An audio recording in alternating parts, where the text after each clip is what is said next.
Welcome back, my friends, to Where Do We Go From Here with Scott Catallo. Today I kick off my new series centering on the subject of design and design methodology. I am very excited to have my first guest, Jim Meredith, lead off this next series.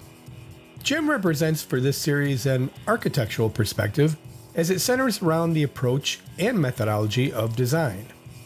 Now, I've known Jim for quite a while now, and I've had the pleasure of touching base with him from time to time like many do in our industry. And whether Jim recalls it or not, I was first introduced to Jim, let's say a few years ago, when he was my thesis advisor as I was finalizing my architectural master's degree. Jim, thank you so much for being my first interview for the series, and please tell the listeners a bit about yourself and your interesting background. Well, Scott, first of all, thanks very much for this invitation. It's a delight to somehow be part of your now broadcast agenda along the way. I think you've been doing some great stuff, and I'm delighted to be part of that right now as well. And then as we say about things a few years ago, let's try to be as cautious as we can about that. I probably don't want to reveal to many folk that somehow it's been a long time sort of being involved in this profession, that kind of thing. But my background, Scott, as you know, I'm a Detroit guy from the beginning. I went to school to study architecture down in St. Louis, though, at Washington University in St. Louis. After graduating there, came back up to the Detroit area, worked with a couple of smaller starting firms, interestingly, with Gino Rossetti as he was beginning to have his practice after leaving Giffords and Rossetti. And then after that, he had a partner, Charles McCafferty, who was, I think, more engaged in community planning, that kind of thing. And I joined his firm for a while. But then after that, I began to take a look at the larger firms, I think probably because of an interest in opportunity, the objectives of getting involved in more complex projects, that kind of thing. And then from there, began to work with the firms that are here in Detroit who have become large national architecture and engineering firms. My roles moved from, as they do in one's career, from designer, project designer, to design director, to ultimately what might be called practice area leader. And then all of the other clutter that comes along with that kind of thing as well. So it's been a fascinating kind of journey along the way. I think it's interesting in the context that we might be speaking because it sort of has moved me, let's say, into a broader span, I guess, of engagement in the overall design process and what architecture is all about, that kind of thing, while also at the same time probably having a reduction in my direct contact with designing buildings. So I've moved probably more toward what might be called the design of frameworks for design rather than sort of designing specifically, that kind of thing. But we can get into that, sort of see what that's all about. Thank you for that interesting background, as I assumed it would be. And let's start our conversation by discussing your personal approach to design. And if you can, walk us through your design process and kind of what your methodology is when you approach a new project. Again, sort of maybe going back to context just briefly. So it seems that probably the later part of my career, again, has been in this role of, let's say, practice area leader. To say that basically, I think sort of is to acknowledge what a lot of large firms have done, begin to organize themselves around areas of which they can provide their clients with some form of expertise, both in the design context as well as in sort of other applications of what might be design thinking, that kind of thing. For me, as we sort of talk about design process, then there are the lingering pieces and parts, I guess, of what it takes to go about designing a building, but also have moved me into, as I began to introduce there, the idea of designing frameworks. So what I mean by that basically is that in this role as a practice area leader, I think that basically what you're doing is you're designing in some sense all the time. There's always research taking place. There's always some thoughtfulness about what's going on in the outside world. You're dealing with clients both in terms of specific contexts and specific projects, but also thinking about clients in sort of the broader domain of what their world is all about and the kinds of things that are influencing their world. And so that has had me move toward a sort of a palindromic kind of branding that I call strategy design and design strategy, by which I mean basically that my engagement in a design sense of things is, first of all, working with clients in a relatively intimate way, basically to help, let's say, design their strategy, to help them shape and articulate basically what their purpose and mission and objectives are not only in terms of business, which is unusual to have that kind of role, but then also in terms of whatever their projects may be along the way. And then the design strategy piece of that then is to effectively then turn inward toward the firm and provide a design brief or program or problem statement basically to the design team then for them to be able to take forward and design that project from there. So that's a little bit of cluttered explanation of where I am with some things, but basically it is that kind of thing. It always begins with some elements of research, elements of critical thinking about the context in which the project takes place. There are things then that somehow begin to form a better articulated design mission statement.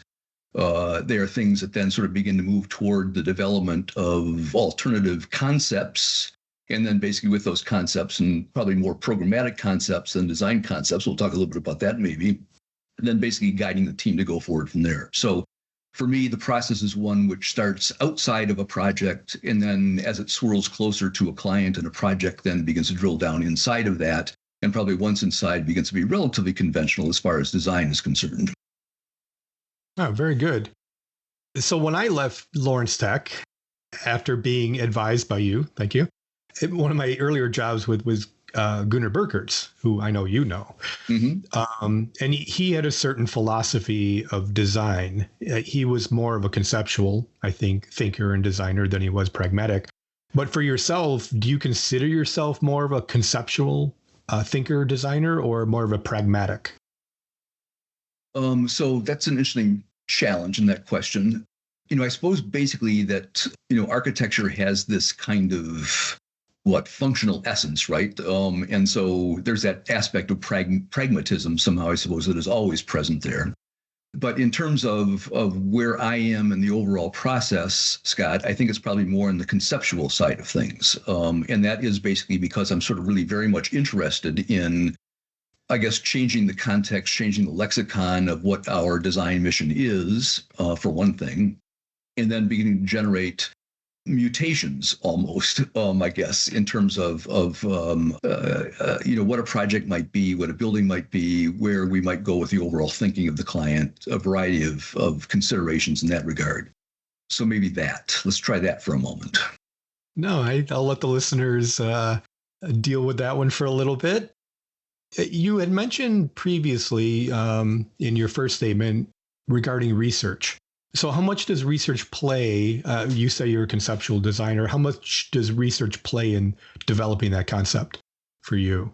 And so maybe what we should do is also define sort of the scope of research in some contexts as well. So not wanting to be really iterative, but again, going back to this context of sort of being outside of design projects initially. There is, I think, an almost constant kind of research that I've done or that I'm doing into the areas of practice or markets or other kinds of things where we are. Who are the clients there? What kinds of things are their challenges along the way? What else is happening in other places in the world that somehow might be of some relevance in that particular context? Working in that sort of generalized kind of way to somehow sort of always be, or to attempt to always be somehow on top of the conditions that are changing the worlds that our clients are working in and thinking into their futures so that we're doing something that somehow is relevant for their futures as well. So there's that kind of research. I think basically there's been a shift, I guess, for a lot of us, going back to some aspects of the way that firms are organized these days. I think research used to be one which is almost totally typological, right? We're designing a library, so we take a look at all the great libraries that have been designed along the way and learn something from that inside of what that typology is. But in this aspect that firms are expected to be somehow more knowledgeable about the world in general, bringing expertise forward, which is not only about physical design, but other characteristics about strategy and other considerations for our clients, then the research tends to be more broad in that regard. And we sort of move into domains that are beyond the building itself and into society, culture, economy, other considerations as well. But there are some things that are interesting about where I've been, Scott, in some projects where research tends to be something which is, in some cases, long-lasting and very detailed and very intimate with our clients. Intimate might be a funny word to use here, but I've had projects which have engaged us in not merely the secondary kind of research that we were talking about here, but also extensive examination of what is going on with our clients' operations, organization, buildings, etc.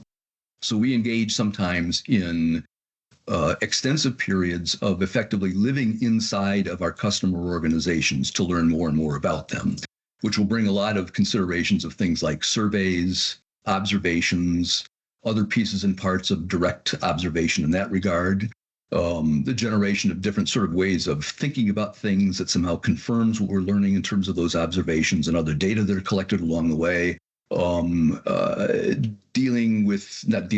utilizing workshops and other devices to effectively explore information from the client in a deeper way to understand and extract the things that somehow might relate more, or that might be more relevant, basically, to what the design problem is all about, and then working forward from there. So it's research is a general kind of context for understanding where we are in terms of our practice, and then very detailed kinds of dives into our client organizations to understand what they're all about. Very good. Very good. Thank you for that. So now I'm going to ask you a very, very difficult and unfair question. Excellent. How would you, given your experience, how do you define good design? Yeah, so that's a toughie. Well, it is, in the sense that somehow there are so many others who have used good language to define good design. And I think that basically for me, good design is one which, first of all, I think we sort of think about design always in a contextual way, right? By which I mean we sort of live and work in a certain kind of time or place, and our clients as well. And so there's something always about that context that somehow provides, first of all, that kind of background of what good design might be. Periodically, Scott, I think we sort of form certain kinds of codes or mottos or whatever somehow to describe also what good design might be. In some cases, I think we've used a term like good design wears in, not out, right? Which is a kind of a nice formulation basically about a sense that a building ought to have some kind of ongoing purpose and relevance to what people do, and that somehow has durability and adaptability to what's going on, something that somehow your nice new leather jacket begins to be softer over time and gets a nice patina and fits your body just right, that kind of thing. Sounds like a sort of good mode of things. If we're working sort of, in a, let's say, with real estate developers, other kinds of things along the way, we might talk about things like investment grade architecture, trying to describe effectively what the attributes and characteristics of a building are all about, a good designed building, basically sort of taking things forward from there. There was something that sort of came to me recently. I don't know why. The influence was basically going back to an essay primarily by Kenneth Frampton. I don't know if you know that name, but Kenneth was a sort of a theorist, and back, I think, in the early 80s, wrote this essay called something like Towards a Critical Regionalism, 6 Points for an Architecture of Resistance, which sounds really very elaborate and academic. But the idea of an architecture of resistance, that maybe to answer your question, I like the idea that good design is resistant.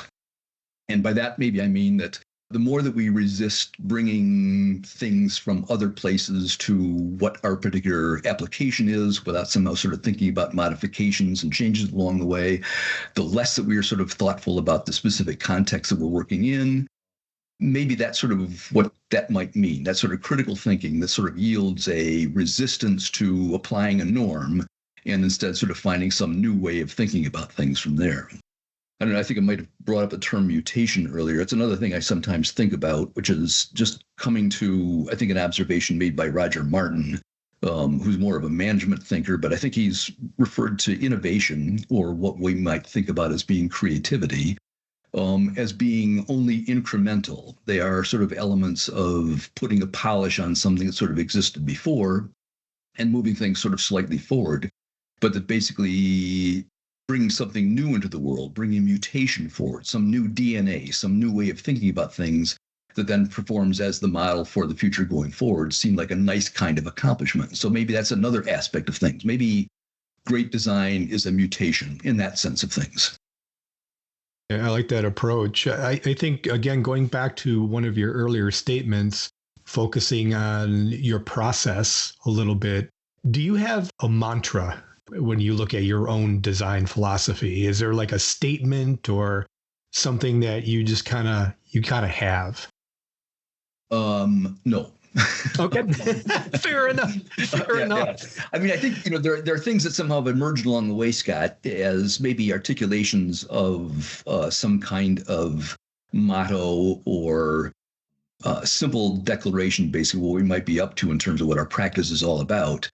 For example, I sort of had a good period of time sort of designing in the workplace domain, a lot of work with corporations as things were sort of changing about the way that we work and things like that. And maybe I might have used a phrase there, something on the order of everything about work has changed, so shouldn't everything about the workplace? And that was just sort of a way for me to think about things in a more critical way, in a more dynamic way, to sort of move out of what might be typical sort of concepts of what work in the workplace is all about and begin to move off in other directions. But I think there are things like that sort of I shape probably in each different kind of context that I might be in. One frame that I have worked with a lot over the last several years was something, it's not moving toward what you were indicating basically by what you're asking, but I developed a framework that we called the new technical workplace, which was really, in fact, thinking about the fact that for most of our clients, ones that you would be familiar with as well, who are engaged in, let's say, product design and development work, that the totality about the way that they work was not really in consideration. Technical work is different than somehow what we might think of typically as office work. And so what do we then think about that kind of thing? How do we think about that in a way that yields a different kind of design solution, a mutation, so to speak, basically in the world of designing for people engaged in that kind of an industry, that kind of thing. So that. Other than that, it's sort of, I guess in one consideration, maybe it goes back to, was your term pragmatism earlier? There's that thing, I guess, that we all learned from Louis Sullivan about form follows function. And so maybe there's that kind of thing somehow as a good guiding kind of aspect as well, right? That in some sense, since form follows function, function really, in fact, is the kind of thing we're thinking about most critically. And I hope thinking beyond simply basic functional aspects of things and understand that somehow other characteristics like aspiration and culture and other kinds of things begin to influence that. But that may be another one that's sort of always in the back of my mind, that sort of sense of form following function. Great feedback. I couldn't agree more. Thinking back on one of my episodes last year, which centered around mentoring.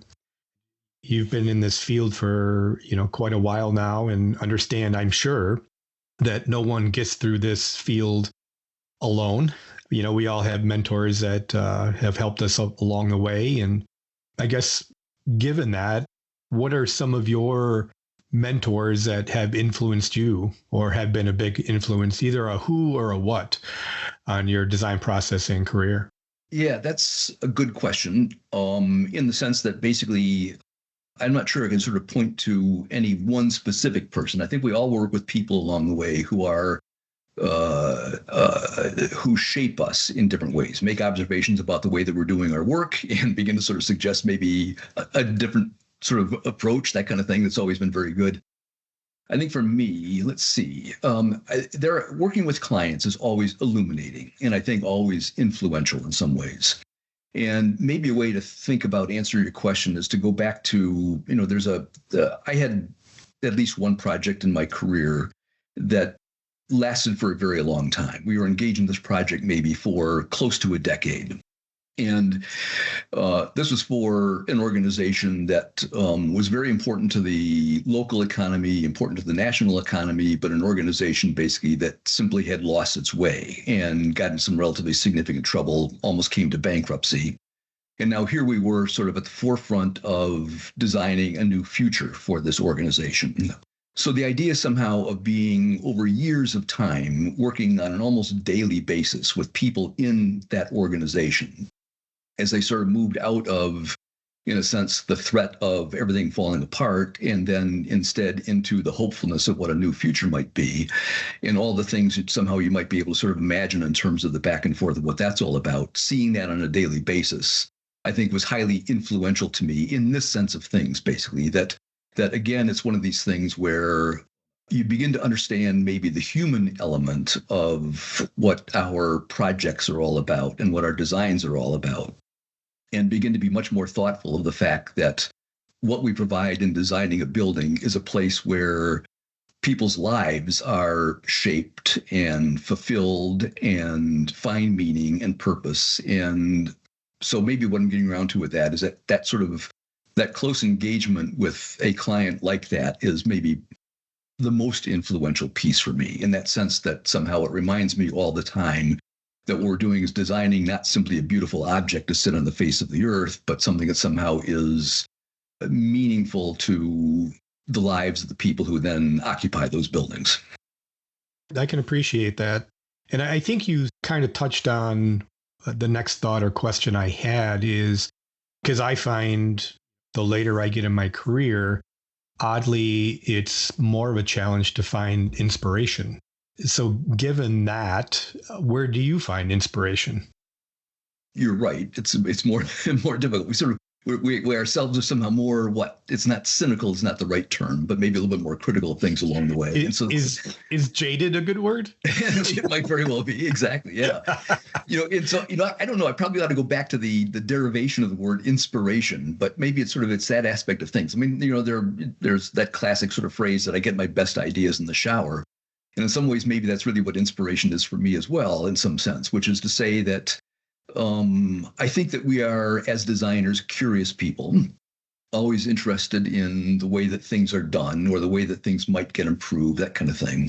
And I think that maybe in the best of cases, we are open-minded, and that open-mindedness leads us to consider, to receive, to mumble around with ideas that come from lots of different places. And some of those things might be a small particle, a metaphor in some sense. Sometimes there's sort of some big grand vision.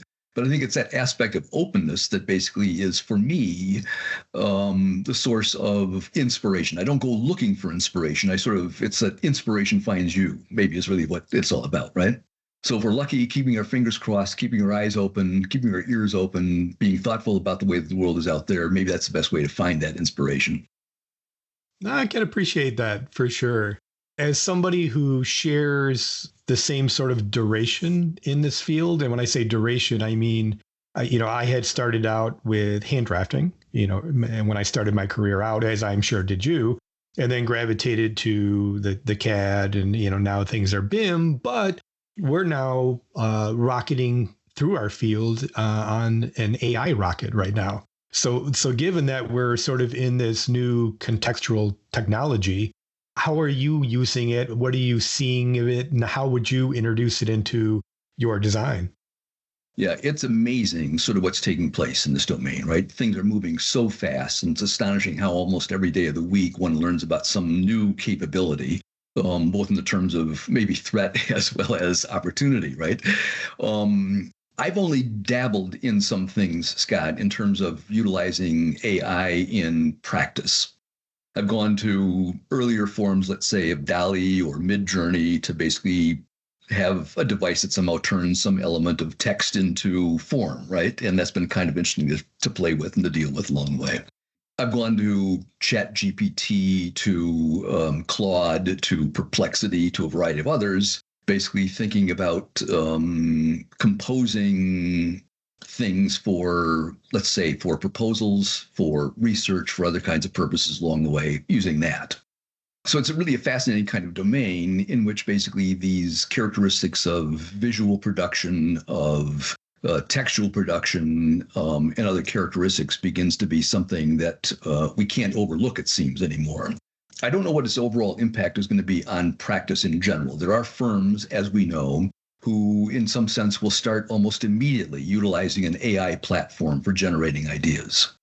It seems to be something that somehow has great benefit in terms of what might be called speed, maybe benefits in terms of competitiveness. Maybe it has benefits in terms of utilizing time in a way or having more time, let's say, for exploration, idea generation, development, working forward with things like that.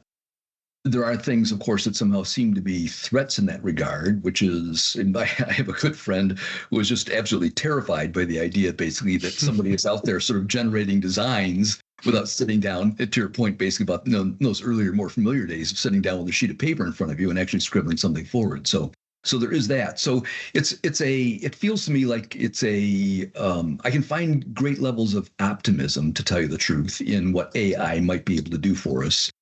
But I have, with some experience, also realized that there are a number of those folk who help us in the work that we do who may, in some sense, their futures might be challenged by AI. So putting together a proposal that we somehow rely typically on, let's say, our marketing people to do, is something that somehow seems so easy to do in seconds, basically generated by an AI platform, or a marketing piece in general, that kind of thing. So it's a time where things are happening so fast. I'm not sure yet what its form will be, basically, or what impact it will have on the form of the organization going forward. Yeah, that's a distinct challenge because it's evolving so quick, to your point. Yeah, that's an interesting one. Mm-hmm. I guess one of the things I would want to ask you is, what do you find is the biggest challenge in design, or at least in your approach to design? So that's interesting, right? Because our challenge basically has sort of maybe double meaning in this context, doesn't it? I mean, it seems like that, what the work that we are engaged in is usually big, complex, involves diverse teams, has the challenges always basically about time and money and other aspects of context along the way. So indeed, there are challenges there all of the time. Always. Yes, exactly. And then also at the same time, there's that aspect of something being challenging, right? That absolute delights of being in a design profession, in which basically you can sort of approach something that somehow looks difficult, looks messy, that kind of thing. And then your role basically is somehow make sense of that and sort of generating something totally satisfying out the other side of things. So there are those two pieces, basically, what that aspect of challenge is all about. It feels basically that a couple of different things. Maybe one is that I think what I've tried to do in our work and the evolution of our organizations basically is to sort of move, or to change the lexicon of practice in a sense. To change the language that we use, to sort of move out of thoughts of constraints as being, and utilizing a constrained language in that regard, and getting around instead back to an aspirational language that sort of moves us into different ways of thinking about our practice and going forward from there. And I think sort of in these things too, our role is in this aspect of visualization. Maybe it's there, Scott, that I've sort of found that we bring unique insight and value to what these challenging contexts are all about. And by that, I mean that it feels as if the diagram that we generated in the back of a napkin, or the overall design somehow that we're generating to meet the client's challenge, are things that in themselves are orienting and help resolve a lot of the kind of clutter or other challenge that exists inside of these very complex projects. I appreciate that answer. That was not an easy question.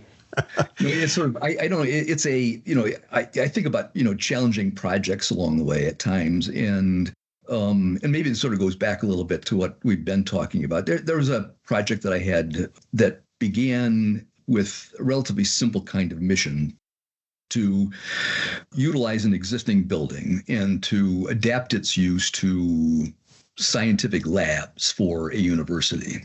That presents a significant kind of challenge in the sense somehow that, labs and their systems and other kinds of things require certain kinds of configurations in buildings, and how to somehow insert that into something that was a building designed for an entirely different purpose was sort of something of a challenge for sure to begin with. But what was interesting about this project is that overall, as its program began to expand and effectively its demand for space moved outside of the envelope of that existing building and became a larger project in that regard, I found ourselves sort of working continuously inside of paradigms or expectations that came both from the client as well as from our own team. What is a lab? What does a lab look like? What does it require? What do offices look like? What do they require? That kind of thing. And it seemed that basically in that aspect of moving forward, there was a lot that was being missed. The opportunity effectively that as this program grew to begin to think about the way in which these scientists were working in different ways. as the program began to move itself toward Main Street instead of sort of a back street in this particular location, the opportunity to, in a sense, begin to think about this building being a gateway into the campus and a strong statement about the university's place, basically, in scientific research. We struggled with this project probably for months at a time, trying to somehow not only satisfy the technical requirements of the project, but then also to find something inspirational, I guess you might say, that somehow sort of might make it something different.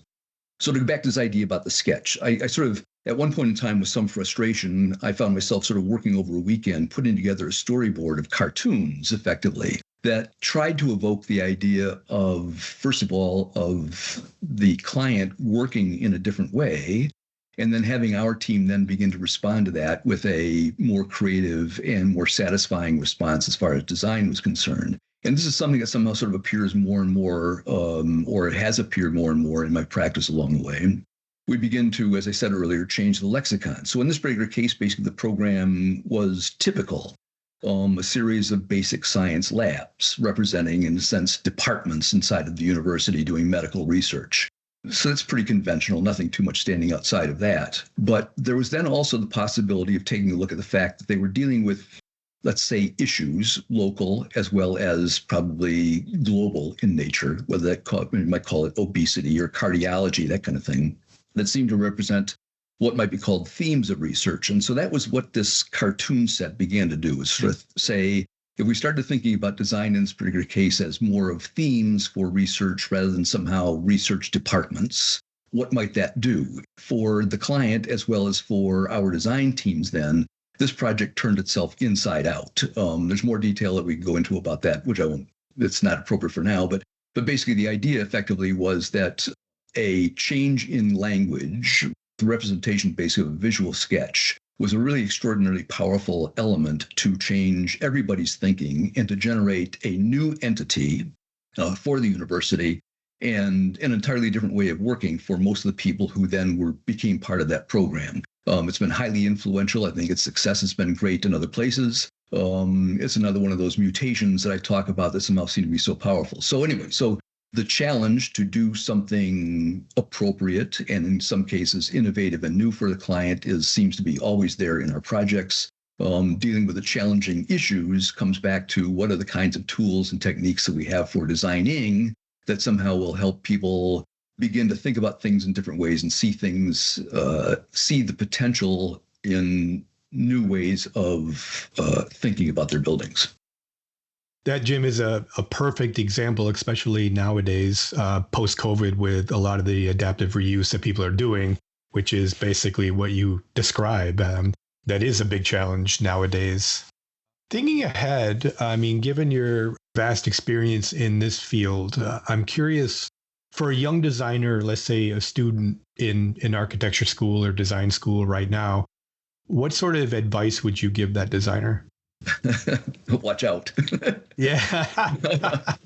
And be careful what you say, Jim.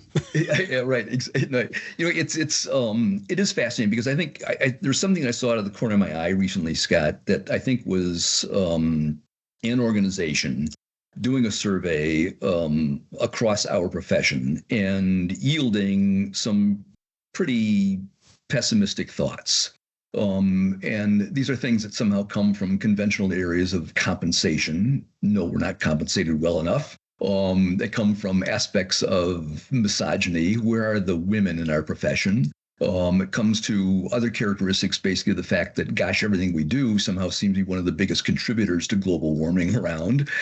Things like that somehow sort of part of aspects both of the responsibilities and failures of the profession, as well as other characteristics basically about the way that firms work and operate and are organized. So I say sort of operating with a certain kind of caution. It's a highly satisfying profession ultimately, but does have its challenges. And I think anybody wanting to go into the profession should somehow be fully aware of what those challenges might be. So I think that's a key piece of things. But then I think for the way that I've worked along the way and for the way that it seems that I've sort of noted certain kind of success, one of the things we haven't talked about, I sort of talked about frameworks earlier. One of the frameworks that I've used along the way has been one called problem seeking. I'm not sure if you're familiar with that, but it was sort of a rather interesting sort of framework developed by a couple of guys out of HOK a long time ago, basically. But problem seeking, I think, was subtitled An Architectural Programming Primer. But it basically goes through a set of components or steps, effectively, to yield the mission statement for a design project. What I like about it, though, is that aspect of problem seeking. And maybe that's what I've been stumbling through as we've sort of talked here this morning, is that idea that our typical role has been, I think, as we've seen it, as problem solvers, but we have tools that we use and ways of thinking that allow us to sort of open up the commission that has been given to us by a client, challenge it, look at it in different ways, and then generate a new opportunity for some very exciting things to come from that. And maybe that might be another piece of that advice, is to think about the profession as problem seeking and recognize that basically in that aspect of things, some really very satisfying challenges can come and some satisfying contributions can be made despite all the other faults of the profession these days. Well, I think that's very good advice and very candid and honest advice, Jim. So the next question I have for you, this is going to be a softball question. Are you ready for it? You think it will? No, this will be a softball question. It's a question I ask of basically every person I interview, despite what series we're in. And that question is, what sort of bands do you like and what kind of music, what kind of favorite songs do you have? I'm not sure that is so soft. I might embarrass myself by the answer to this thing. It's fascinating, Scott. You talked about earlier about sort of the evolution of our practice from, hand drawing to BIM, for example, and then through into AI, that kind of thing. And that really conjures up for me the whole sort of thing about the way that we progress in our careers as well. And so it just seems like the design studio was always full of music in my early years. And then later years, as things sort of began to develop and everybody sort of got iPods and things like that, things began to sort of move to headphones. But you can look around a design studio and see people bopping away, basically, so sort of slap lines down in whatever sort of mode they were using to do that kind of thing. For me, though, it was this thing where, I'm struggling now through, not struggling, I shouldn't put in such terms, but basically my role is one which is putting together proposals, making presentations, writing papers, those kinds of things. And so the idea of music, at least music that had lyrics to it, was more of an interference. And so that sort of big portion of the day, and then long into the night that one does, music began to disappear from my life. And I really wasn't listening to music very much at all anymore. But maybe a more proximate question to what you're asking, these days, I would say that maybe my answer is anything that comes through Flow State. I don't know if you know Flow State, but Flow State's a great newsletter that daily puts out what is primarily ambient to electronic music, I would say. So music that really effectively is non-lyrical, and that somehow I think the people who are doing this thing are doing some pretty clever things, because I think they modulate during the week. The Monday offerings might be something that are sort of kind of soft and truly ambient and in background. And by the time we get to Friday, we're now sort of beginning to move into electronic dance music, that kind of thing. Okay. Sort of changing things along the way. But anyway, so the answer, in other words, basically, I think probably it's not necessarily so much what is the music that I like, but the music that I probably have been most exposed to, I guess, basically over the latter couple of decades has been in that domain of ambient or electronic music. And to tell you the truth, Scott, without much attention being paid to who those bands are or who those artists are that are generating it, it sort of has been something that somehow has, more than anything else, sort of floated in background without sort of, and certainly in those cases, those are not bands of personalities, that kind of thing, sort of, evoke you to somehow say, hey, did you hear the latest, blah, blah, blah, that kind of thing. So that's probably the best answer I can give you to what your question is. All right. Well, I'm going to ask, you know what? I'm not going to let you off the hook. I'm going to ask you a different way. Okay. What would you have listened to back in the day when you were in design studio? Oh, man. How about that one? Well, that goes way too broad in some sense. I mean, I think I was sort of always in sort of, certainly in the domain of rock music is sort of where we were, that kind of stuff. We live in a great town for music, right? I mean, there's just been some tremendous music that's come out of this city, whether it's called Motown music or whether it's sort of, Bob Seger and other aspects of the rock stars that have sort of been part of our place along the way. All those kinds of things are sort of part of what my music listening was. There were inflections into other places that I guess maybe were sort of people that I sort of found some unique kind of fascination with. I could conjure up a couple names maybe, but for the most part, again, I'm sort of offering you sort of a muling kind of general kind of response. So That's okay. Before it was rock, now it's more ambient, that kind of thing. Although I did, here's an embarrassing scene. I of course have known the name Beyonce, right? But I have no idea what her music was all about whatsoever. Over the years, somehow she's been sort of part of, everybody else's awareness along the way. For some reason, recently I downloaded Cowboy Carter onto my Spotify. I think I'd be embarrassed, Scott, if I were seen sitting in my car in the parking lot with that thing at full volume, listening to, what's the song? The song is Bodyguard. Listening to Bodyguard several times over, just delighted with the thumping sort of sound of that music and the sound of her voice, that kind of thing. So anyways, that's not my domain of interest at all. but somehow I got hooked into that kind of thing for a while. But anyway, that. Okay. That's an honest answer. I can't ask for anything more than that. You expected something else? Nope. Oh, I never expect anything. That's why I ask the questions. Great. Cool. Well, Jim, it was an absolute pleasure. I can't think of a better person to start this series with. I very much appreciate your insight and your thoughts centering around design. Any last words for our listeners? No, I think not directly, Scott. I think I want to thank you for the opportunity to talk with you in this way, and I hope I've been able to contribute something meaningful to your listeners. I think the series that you're embarking on now sounds just very, very interesting to sort of think about design in a variety of different kind of domains of practice, whether it's product design or fashion design or other kinds of things. So I look very much forward to what you're going to be doing with others in this series. And thank you again very much for this invitation. Thank you again. Once again, thank you to Jim Meredith for being my first interview in this new design series. Jim, you certainly captured the intent of the series, which was to connect my listeners to your thought process and approach to your respective field. I certainly appreciated your design philosophy being so open-minded and client-centric, which is certainly pivotal to the field that we work in. I appreciate your continued support for Where Do We Go From Here with Scott Catallo, and don't forget to subscribe and tell your friends, as you'll all want to catch my next episode in the series where I'll be speaking with John Kalustian, a local furniture designer, to get his approach and conceptual perspective surrounding furniture design. As a reminder, this podcast can now be heard on all your favorite podcast and music listening platforms. And keep those questions and show ideas coming at my podcast email, catelloscott@gmail.com. Now for the background music for this episode. Jim, you certainly left it open-ended and, yes, perhaps a little vague. No matter, I totally get the vibe you were describing with the melodic background music. So oddly, I came across this old outtake track during an old band practice session and thought it could just meet your ambient tastes, Jim. Till next time.